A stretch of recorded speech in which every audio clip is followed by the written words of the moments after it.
Imagine standing on a dusty, uneven road. You are staring up at a massive stone fortress. Just picturing that is intimidating. Right.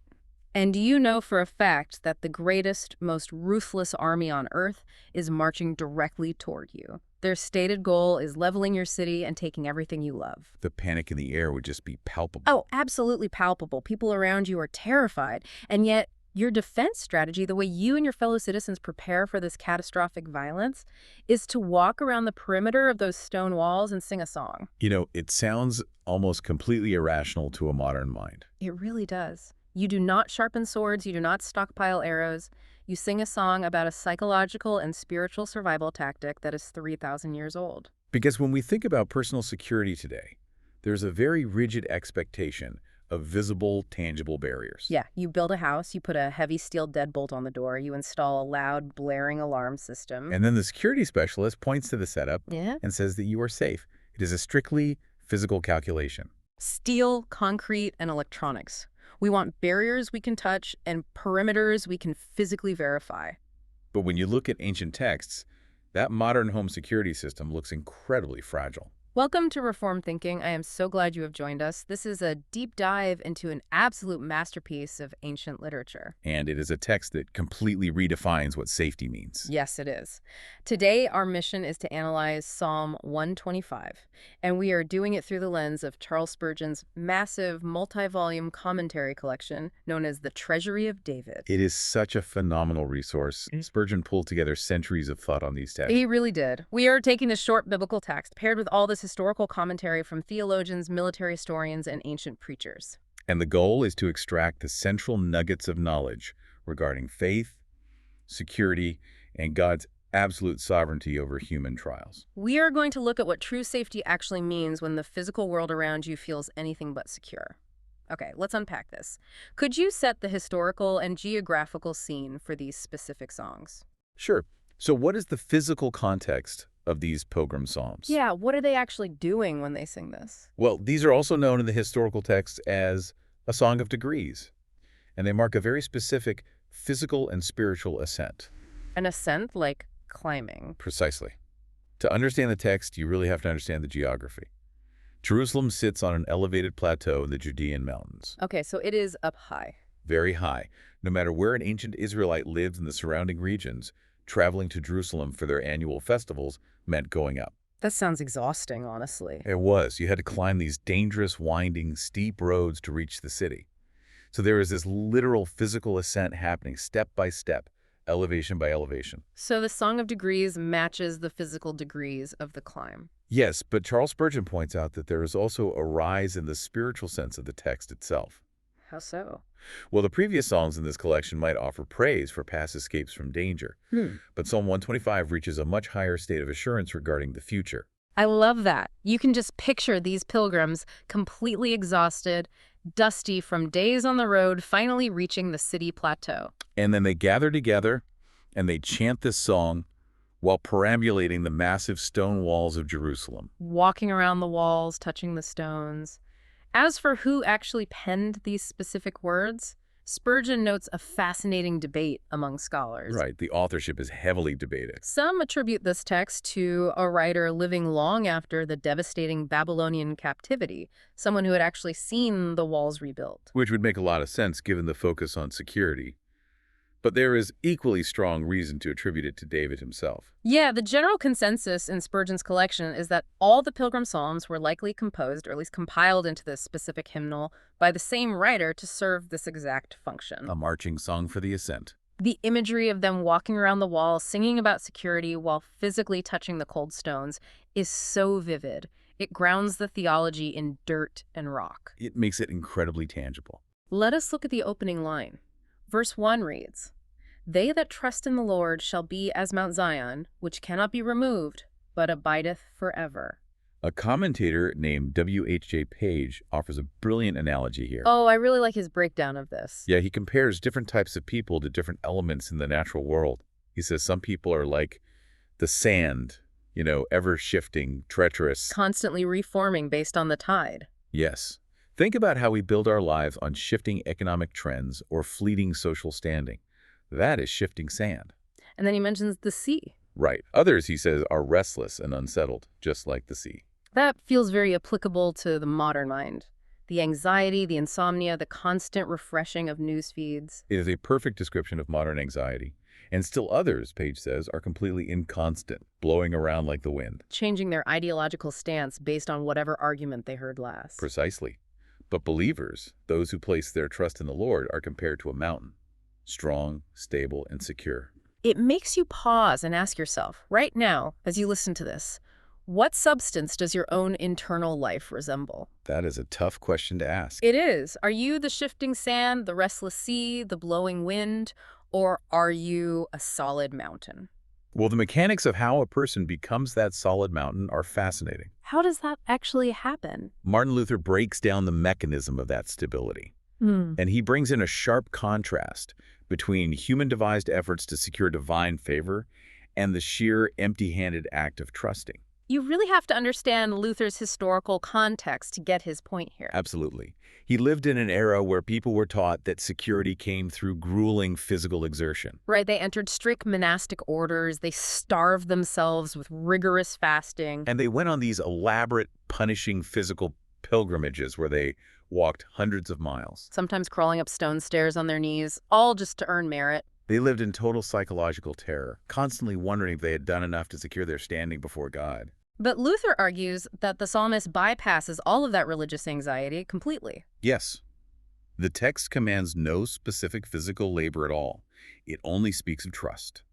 That is such a stark contrast. It is. And Luther connects this simple act of trust to the very nature of God himself. He says God's nature is to create all things out of nothing. Creatio ex nihilo. Right. God brings life out of dead dirt. He brings light out of absolute pitch-black darkness. So how does that relate to a person trusting him?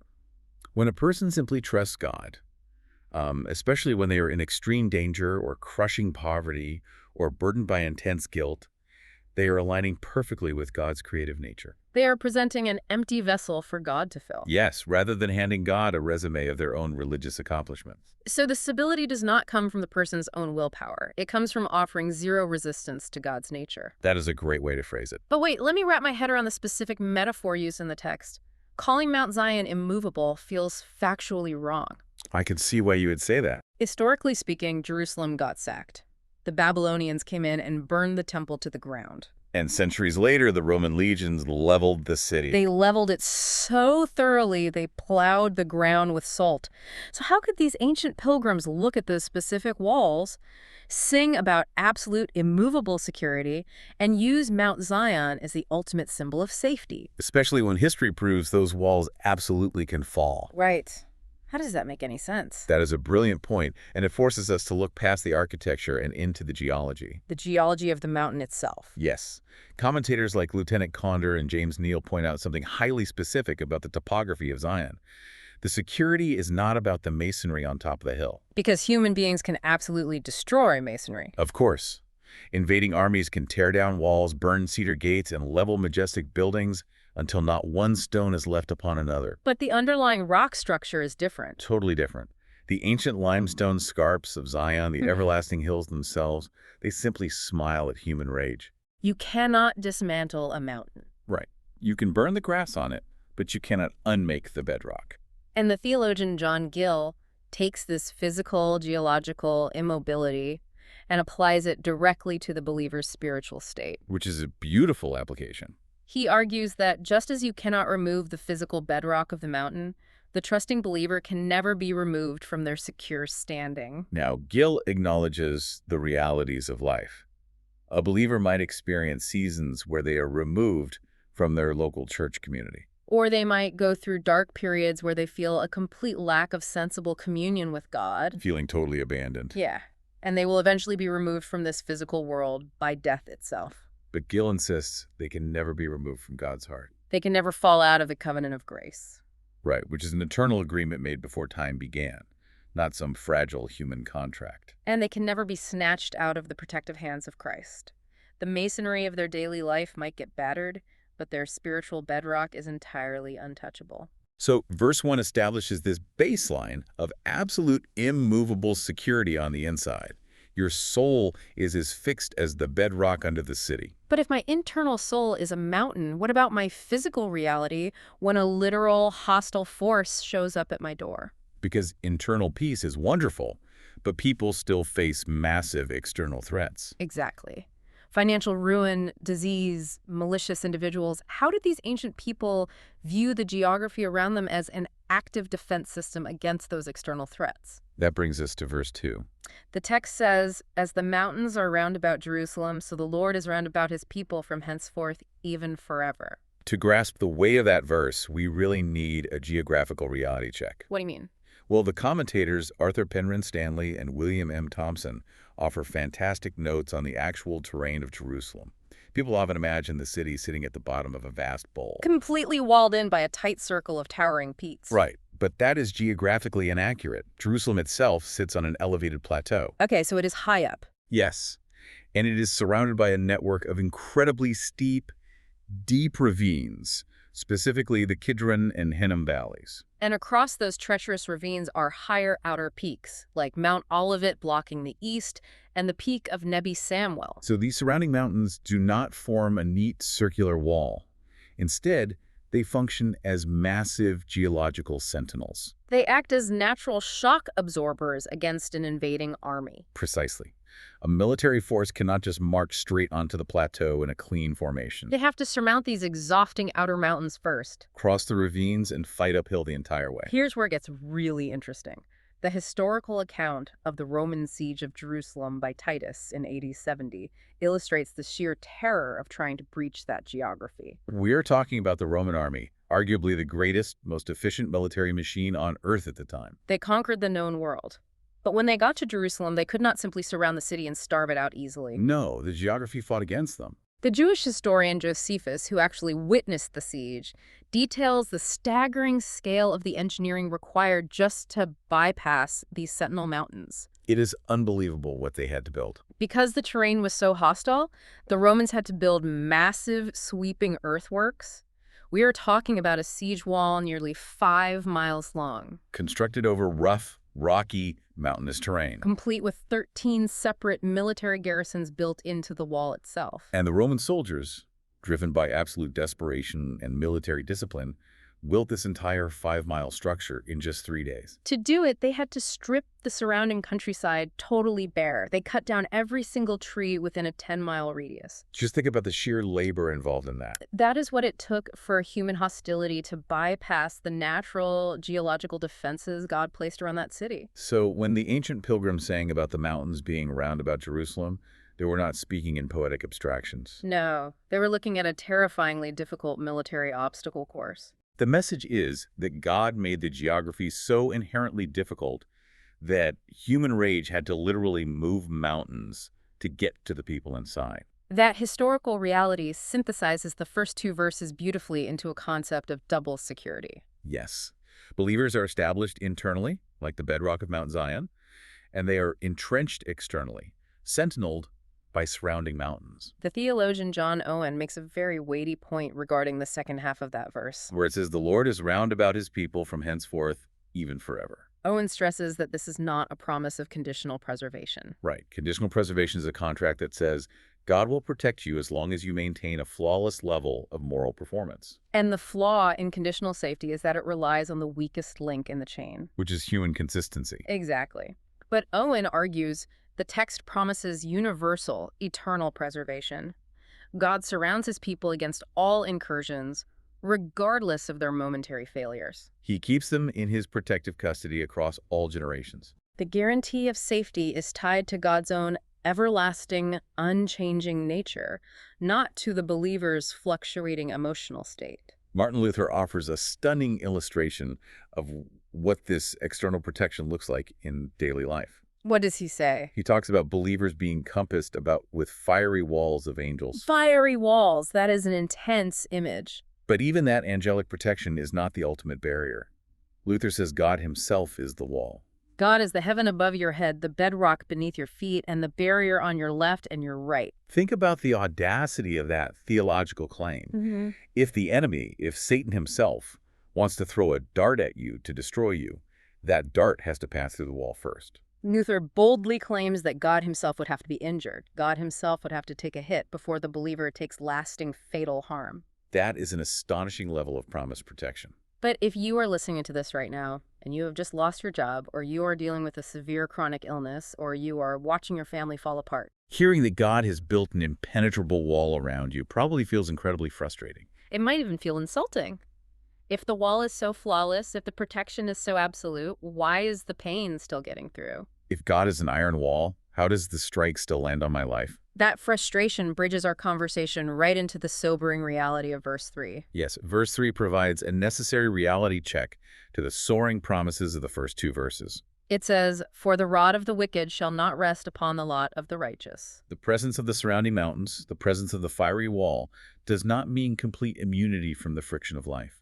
The rod of the wicked, which represents oppression, tyranny, unjust treatment, and severe hardship, is a very real element of the believer's earthly experience. The commentators note that this has always been true historically. Even Isaac was mocked and harassed by Ishmael within his own family tent.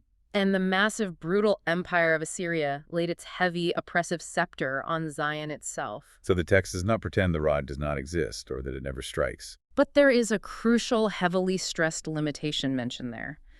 The rod will not rest upon the lot of the righteous. It strikes, but it does not remain. Charles Simeon provides a striking historical analogy to explain the mechanics of this limitation. Oh, the watermill analogy. It is brilliant. He compares the wrath of man, or the oppression of the wicked, to water turned upon a watermill. If you have ever stood next to a large industrial watermill, you know the water rushes in from the river with tremendous, deafening, destructive force. It is terrifyingly loud and powerful. And left unchecked, tons of rushing water would rip the wooden wheel apart and flood the building. But the miller stands at the controls. Right.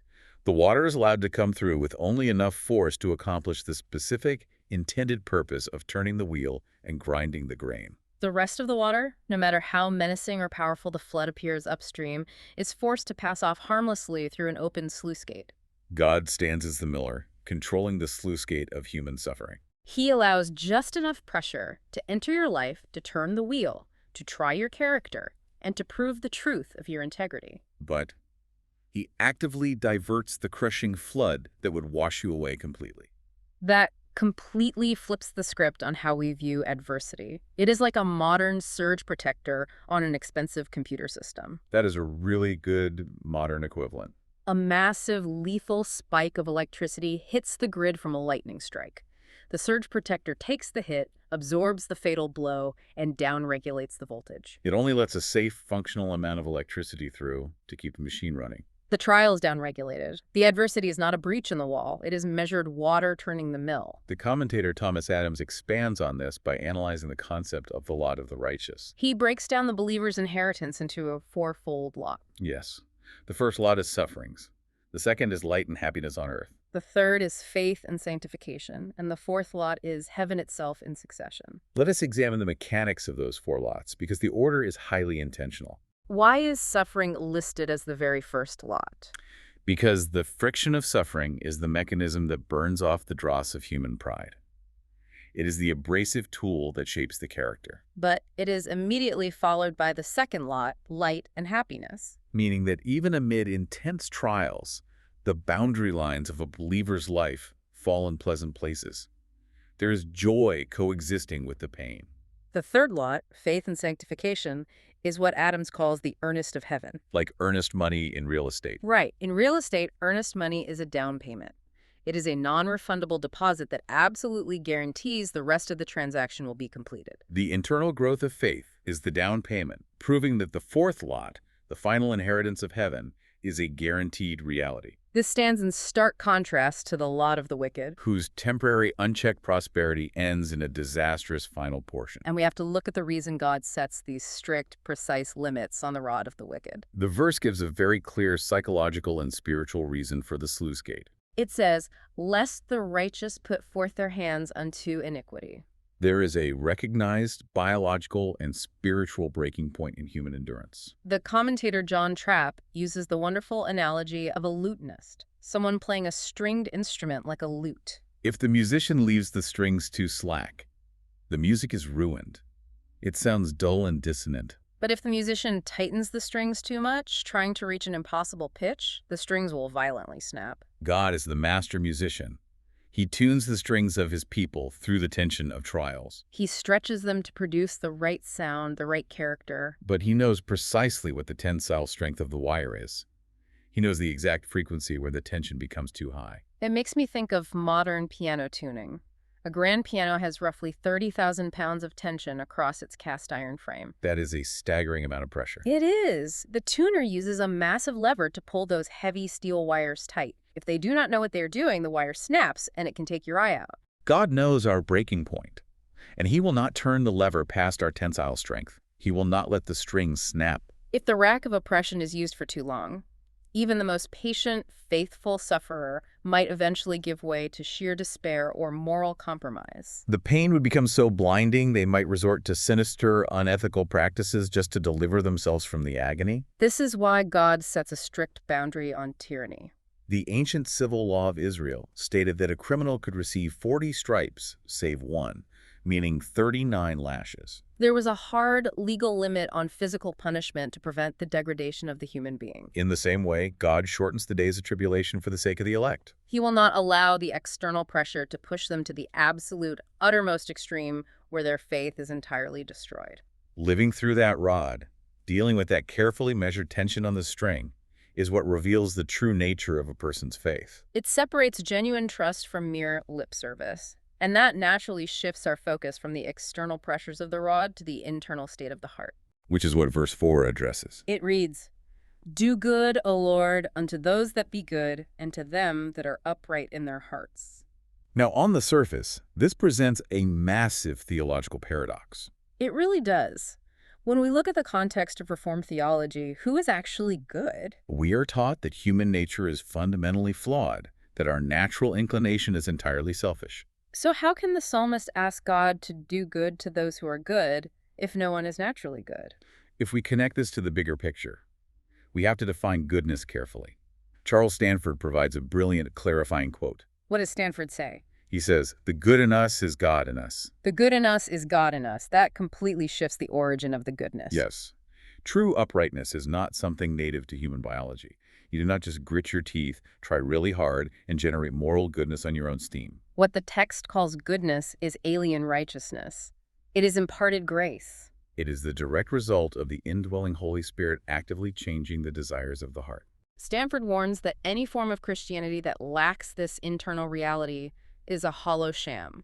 Meaning, if there is no actual presence of Christ fundamentally altering the person's internal nature, it is fake. It is a cheap imitation of religion that might look good on the outside but has no heartbeat. So it is entirely about the source of the goodness. And the commentator N. McMichael gives us a very practical, highly scrutinizing test for this. He prioritizes motives over actions. McMichael points out that the good action does not make the good man. Rather, the good man does the good action. We as human beings tend to judge entirely by the outside. We really do. We see a billionaire give away $10 million to a charity, and we immediately assign the label of goodness to them. But Michael says that deeds which win the world's highest admiration can actually be nothing better than splendid sins if the internal motive is wrong. Splendid sins. That is a heavy phrase. If the billionaire gave the money solely for a tax write-off or to buy public relations goodwill to cover up corrupt business practices, the action helped people, but the heart was utterly selfish. If the motive is pride, everything that flows from it is tainted. God weighs the motive, not just the checkbook. That is a razor-sharp standard that cuts right through religious hypocrisy. But for those who do possess that genuine spirit-given internal goodness, the results are spectacular. Joseph Carroll outlines 3 distinct outcomes for those who do good from an upright heart. First, they receive true good from God, meaning God actively blesses their lives with His presence. Second, they hold the best good eternally. They possess an inheritance that cannot be touched by economic collapse, time, or physical decay. And third, they find that even their crosses and their losses actively work together for their good. That applies directly to how you, the listener, view your own hardships. If your heart is upright, if your motives are aligned with God, the trial you are facing is not a punishment. The alchemy of grace takes the lead of your suffering and turns it into gold. The hardship is an instrument actively working for your ultimate benefit. So, what does this all mean? When we contrast this true, internal, spirit-driven goodness, with the behavior of those who only pretend to possess it, we move into the harsh and sobering realities of verse 5. The text says, "As for such as turn aside unto their crooked ways, the Lord shall lead them forth with the workers of iniquity." Charles Spurgeon uses a fantastic, almost humorous term to describe the behavior in this verse. He calls it the circumbendibus. It sounds like a ridiculous word, but it captures the concept perfectly. Spurgeon describes the circumbendibus as a deliberate detour. It is a calculated curve. These are people who never intend to completely abandon their faith. They do not wake up one morning and decide to become atheists. No, they just find the straight, narrow, rigorous way of honesty a little too difficult or unprofitable in a specific moment. So they decide to make a slight curve, a temporary deviation into deceit or compromise. It is the person who tells a little white lie to close a major business deal, fully intending to drop back into the right road of honesty tomorrow. But the text warns that this deliberate, calculated curve results in complete apostasy.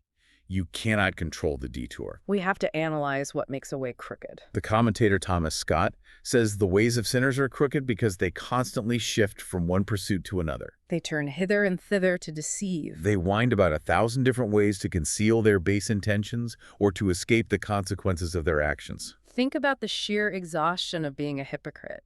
You always have to remember which lie you told to which person. You are constantly shifting your mask.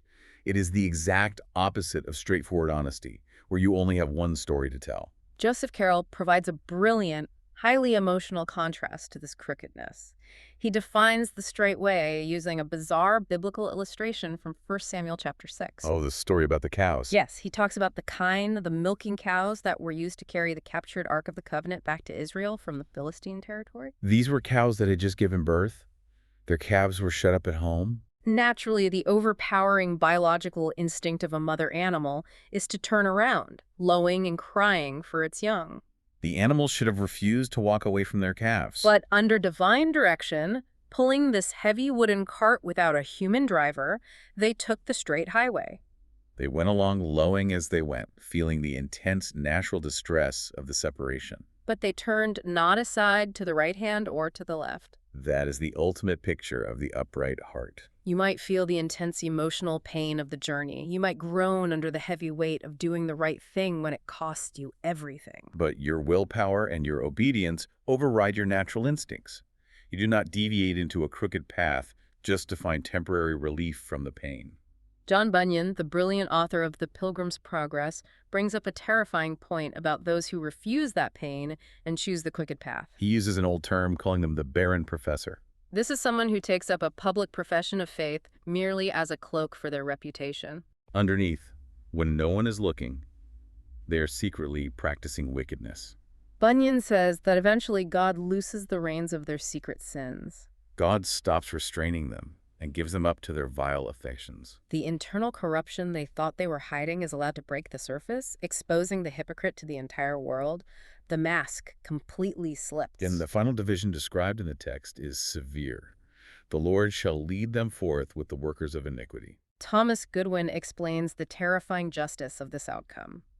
Even if these individuals walked in the procession of God's children here on earth, even if they looked apart, sang the songs, and sat in the exact same buildings as the righteous, their internal driving principle was sin. Because they harbored the exact same internal nature as the open, flagrant rebel, they shared the exact same execution day. When divine truth unveils all hidden pursuits, these secret traitors, these practitioners of the circumbendibus, are ejected right alongside the most avowed enemies of God.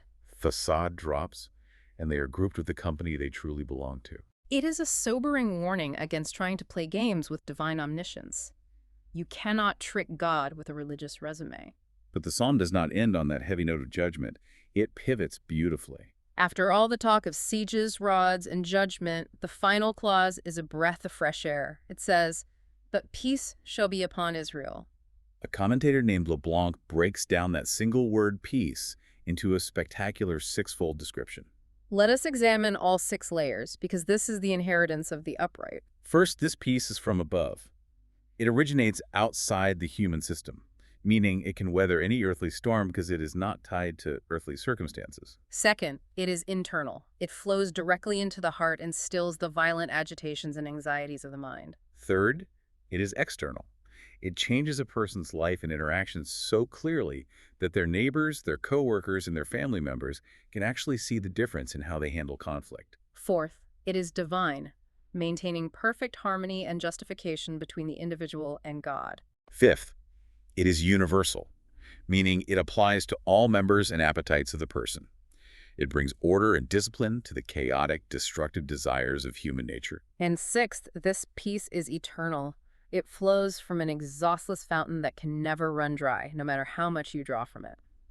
And we must ask, who is this Israel that receives this massive sixfold peace? George Seton Bowes provides a wonderful historical definition to close our analysis. Israel is not just a national or political designation here. You have to remember the origin of the name itself.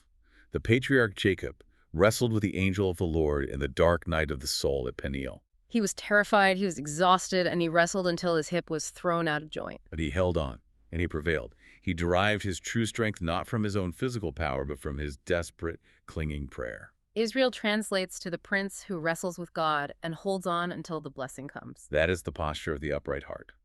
You might walk with a limp after the trial, but you walk with peace. We have covered massive theological arcs today on this deep dive. We really have. We started by looking at the immovable geological security of simply trusting God with empty hands. We examine how God establishes believers on solid bedrock and entrenches them with towering sentinels of external protection. We faced the harsh reality of the rod of the wicked, but found immense comfort in the fact that God controls the sluice gate.